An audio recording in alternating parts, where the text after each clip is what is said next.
Hey friends, welcome back to the Mindful Living podcast. I'm your host Sana, and as you all know, this is the space where we talk about the real stuff behind ambition, impact, and being human at the same time. No perfection, no performance review on your soul, just honest conversations. Listeners, today's episode dives deep into exploring what exactly it means to navigate awareness. Um, it's a very interesting topic, listeners, like how the orbits of consciousness help us live mindfully without perfection. And my guest listeners has spent a lifetime quietly studying people, not from a distance, from the middle of his own mess and healing. He asked the questions many of us avoid. Why do we repeat the same patterns? Why do some people seem at peace while others feel like, they are constantly fighting their own life? He went through his own cycles of clarity and collapse, trying to fix himself by force, trying to become stronger, more successful, more in control, then realizing he was not broken, he was moving. And from that lived experience, he created a framework called the orbits of consciousness. We'll definitely explore that in the conversation. But, listeners, let me tell you one thing, that it is not a shiny 5 step thing. It is more like a map of how we move through ego, survival, insight and perspective, compassion, connection, and those raw, rare moments of awe where we remember we belong to something bigger.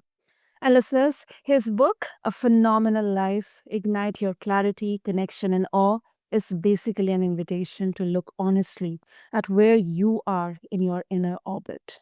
So, if you are someone who wants to understand yourself, your patterns, why your growth never feels like a straight line, this conversation is you for, my friend. And listeners, please welcome my incredible guest, Richard Smith. Richard, welcome. And I'm really excited for this conversation.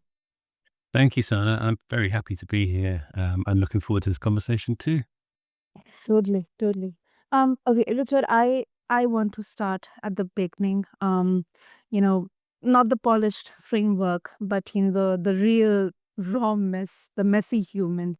Like you have openly talked about trying to manage life through force, through more control. This is something that I can absolutely relate with, and I'm very sure many of our listeners will definitely also like more success, more fixing what is wrong.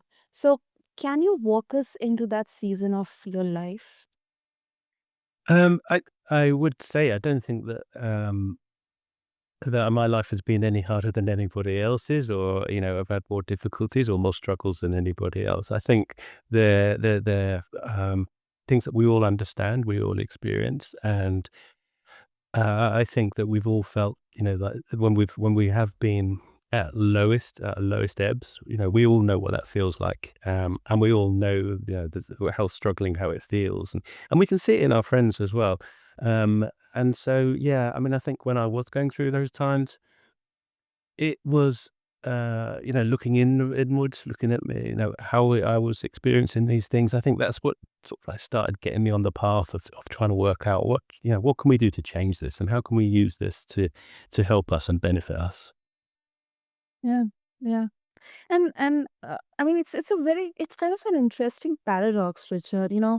On one hand, I mean, it's like this clash of ambition, success with purpose or the very reason for our existence. Like one school of thought will say that you can create your own reality, you can have control of yourself. Then at the end of the spectrum, at other end of the spectrum, um, one would say that not everything is under your control. Sometimes you have to be vulnerable or kind of surrender to few things because not everything is under your control. What's your reflection on this? Ah, everything up, yeah. is it ever possible that sometimes we feel really, I believe sometimes we feel like we are in control and we feel empowered and we see the world and the world looks great, and we're excited and we're happy and we can thrive. And yet, Mhm. and yet another day we don't find that. We find that the world is against us. We find that everything start going wrong. We find that we start judging ourselves and criticizing ourselves, and possibly relationships with other people break down. And we're thinking, well, why is it different? I mean, why is the world different to me today than it was last week? And I think this is I think I noticed this in myself, and I also noticed, in some of the coaching I do with others that, Mhm. where they're at, hopefully through a good coaching conversation, you can move them. And so my question was, well, okay, where have I moved them from, or where are they being moved from, and where are they being moved to? What is it that changes? These are not actual physical locations, of course, but there is a change going on there, and this is what sort of like almost brought about the idea of the orbits of consciousness, where we can move from one orbit to another, and we'll feel a difference in the world around us, even though we haven't actually gone anywhere different. So yeah, so as you said at the beginning in your wonderful introduction, through a lifetime of observing both what happened in my own experience and observing other people, this is where the orbits came from, and how I saw them, creating this system around us. Hmm. And this is basically the foundation of orbits of consciousness. Yes. Super. That's beautiful. That's beautiful. So through orbits of consciousness, I mean, you are trying to, through your lived experiences and the observations, because that is something from maybe your childhood, from an early age, you were actually very much, actively observing yourself and then people around you, the situations and everything. How would you define awareness, Richard? People would say that I'm aware that I'm bad, or I'm aware that I'm short tempered, but I cannot do anything. So, how would you exactly define awareness? Oh, that's a wonderful question. So, awareness is the extent of our horizon of what we can take in. Now, of course, to us, it is always the same size. However, of course, it isn't the same size because, and what I mean by that is from our viewpoint, it always looks like we can see to the horizon. But of course, our horizons themselves can change. And so, when we are really, in a suffering and in a bad place, possibly through grief or depression or serious self judgment, our horizon has then shrunk, but it still looks like it's the same size to us, but it's a lot Mm. smaller, and then it's a very difficult place to be at those times. We all have experienced grief. We've all experienced fear and shame, and things like this, and we feel as if that's the extent of our world. And of course, at other times, when we are in a lot more spacious place, the horizon looks like it's the same distance away, but actually it's just like an expanding universe. It's much bigger. So, and that's when, although like our eyesight, our depth of hearing hasn't changed at all. Just that we can pick up so much more, and it was always there. It was never not there, but it's just so much more inside our awareness. So therefore, awareness is something. Like I say, it's something that we always think that we can see to the edges, but actually Mm. it can expand. Yeah, have I explained that very well, Sana? Sorry. No, what I am imagining is, like this, our universe or the cosmos, like the observable universe. I think it is still big. It is expanding, Yes. and we as humans, I think we have barely scratched the surface. So I think, to me, awareness is this inner cosmos. It's within us, which uh we are not even, we are, it's there, but there's this fog, or kind of an invisible wall that I think needs to be you know broken. Then only we may be able to realize that, yes, the horizon is always expanding. We're not just it. Yes. Yes, I love that. Yes, you're right. It's an expanding horizon. Yes, I like that. And that is a good description of awareness because, of course, we can only see what we're aware of. And by expanding our horizons, we can see far more and take in far more. Hmm. And why do you think it is necessary? I mean, like, people would ask questions like, I have too much to handle, Richard. I have too much to handle, Sana. Why would I even think of, anything about awareness? I'm anyway completely, into this loop of just surviving, because that's what exactly I have to do. So why do you think it is so essential? It's so important. Yeah, I think it's really important because if we're stuck in those loops of just surviving, and that it can be worse than that. And so I'm not saying that's a terrible thing. I think we've all been in places when it's been worse. But there's also times when we can do all these things that need doing, and we can be mindful, and we can be present, and we can observe, beautiful things around us, and we can take time, and we can be just as efficient, and still do all the things that we need to do without getting caught up in the worrying and the judgment and the anxiety and the fear that we're going to miss something important. So, and I often describe the orbits as before we really come onto those, as whichever one we're in, that's how we see the world. So if we're in a really anxious state, everything that we see is going to make us anxious. Everything, and it's a bit like wearing red tinted glasses or something. When you wear them, everything you see is red. But if we can change those glasses and put on the ones which give us a bit more spaciousness, then we can still do all those things that we need to do at the same time as just being much more present and much more mindful and much more compassionate with the person who we are, who is trying to get these things done, because they're all important. So yeah, it's not neglection, it's more connection. More connection. That's beautiful. That's really beautiful. And quick pause for you listening listeners.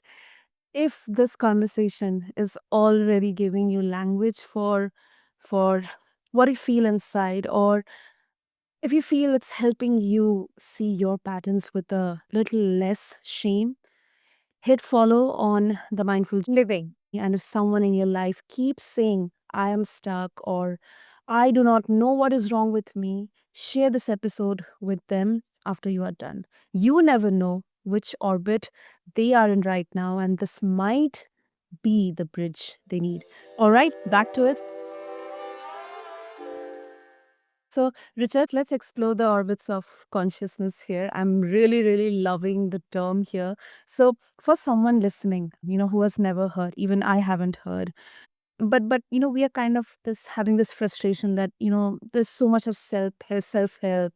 There are so many frameworks and approaches. What exactly should I, absorb?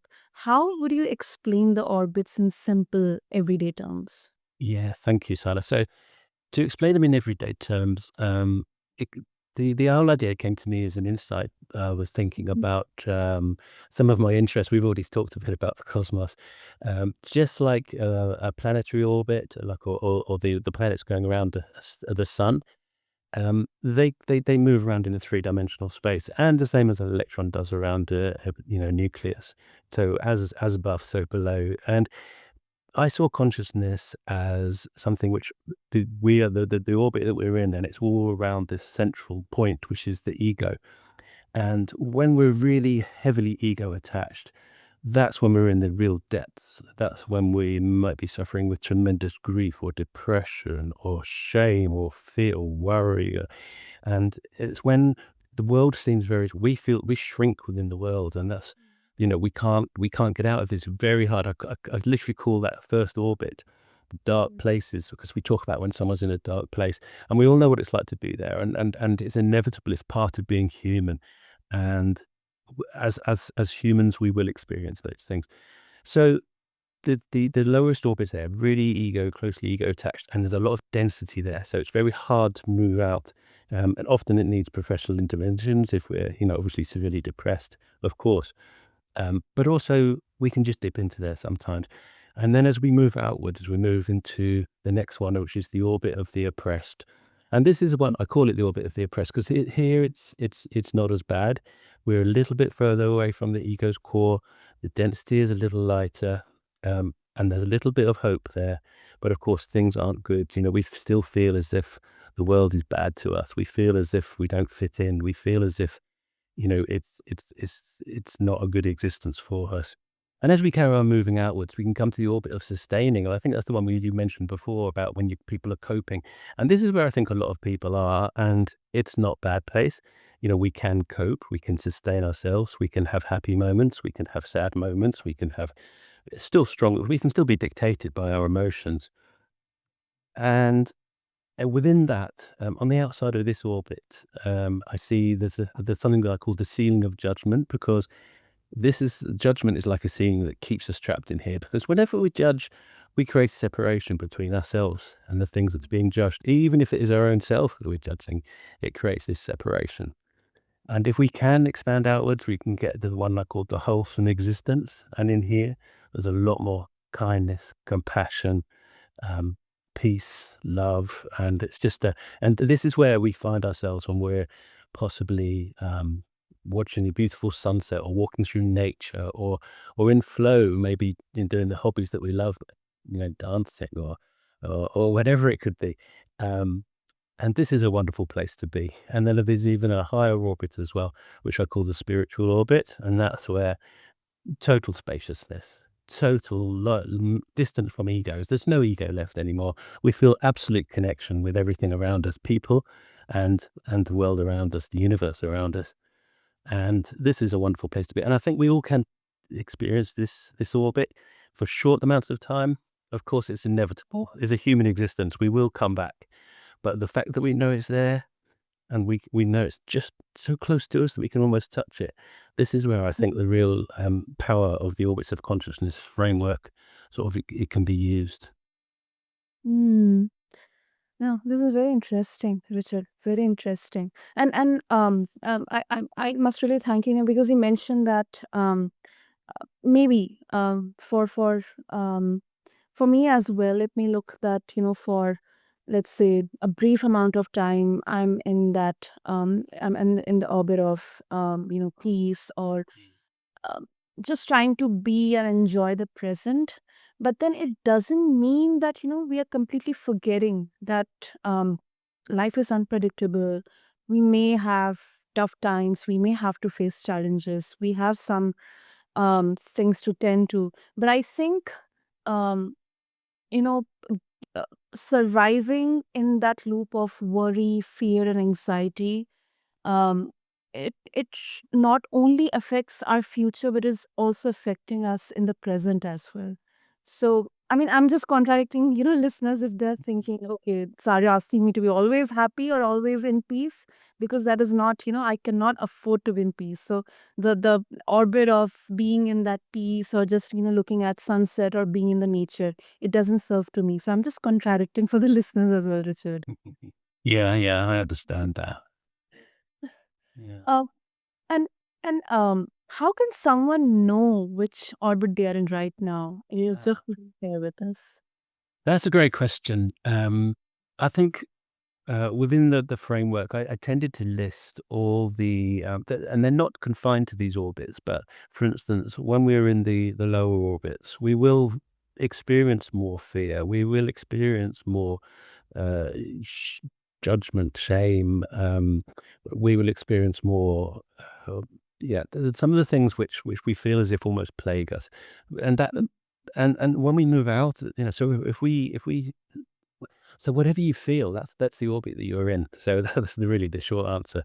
If you're feeling really bad, if you're feeling as if the world is very tight on you, and you're struggling, you're going to be in one of the lower orbits. If you're feeling that you're okay, it could be better. You're in the one of the middle orbits, and if you're feeling that really good, really at peace, really connected. And I think then you're in one of the outer orbits. And this, what it comes down to, there is a pattern there.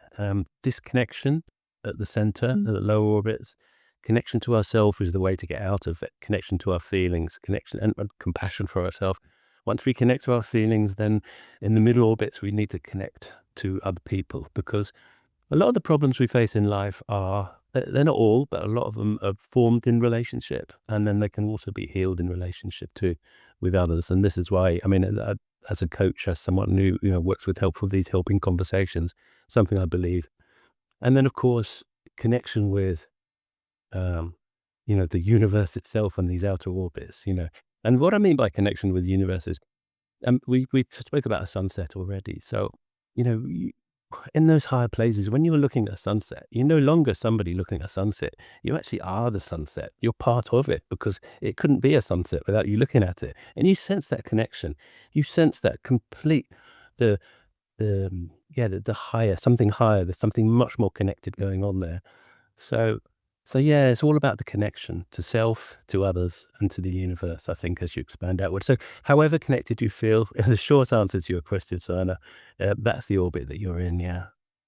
Mm, yeah, yeah, and I love that in that you made it actually sound doable because often whenever it comes to especially anything in exploring anything around awareness or self-help or mindfulness, people usually would instantly think that it's a very difficult process, because it requires all these complicated tools and processes and structures. But it can be as simple as maybe if you want to understand in which orbit you are right now. Maybe whatever thoughts are racing in my mind, I can just maybe write it down, or maybe I can, like, I love to listen to music and just have in that kind of zone, where I'm just processing and trying to have an inner dialogue, have a dialogue with my inner self.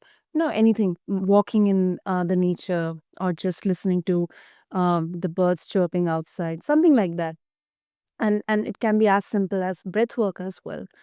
Richard, before we conclude, our listeners will be so much excited to connect with you and get a hold of your book as well. So what would be the best way for that? Oh, thank you, Sana. So, yeah, the book is out on Amazon as you would expect. A Phenomenal Life, and there's also a page www.aphenomenallife.co.uk, which acts as a landing page for the book as well, with links and a bit more information. And then also, it's going to have a map of the orbits of consciousness as well, just so that people can sort of to get. It's a very visual thing. And I think it's hard to get that across on a podcast, of course. But yeah, it's a visual thing. It's a two-dimensional visual diagram of a three-dimensional system, if you see what I mean. Yeah. So Yeah, yeah. Yeah, I do understand. Yes. Oh, beautiful, beautiful. Listeners, so I have all these links in the show notes. So I invite all of you to check out Richard's book, A Phenomenal Life, Ignite Your Clarity, Connection, and Awe, and explore the orbits which Richard just shared with us today in this conversation. And I want to highlight this, that you are allowed to be aware and imperfect at the same time. You do not have to judge yourself. You can see your patterns. You can still repeat them sometimes, but that does not mean you failed. It means you are still orbiting.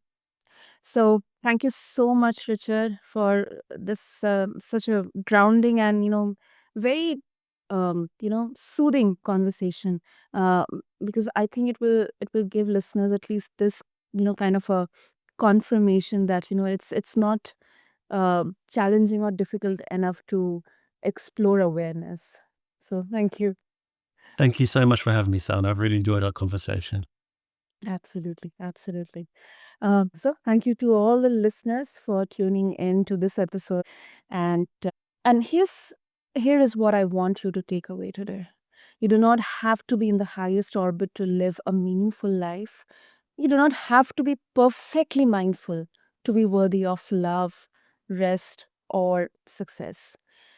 If all you do after this episode is pause once, notice which orbit you are in, and treat yourself a tiny bit more kindly than you usually would, that is already movement.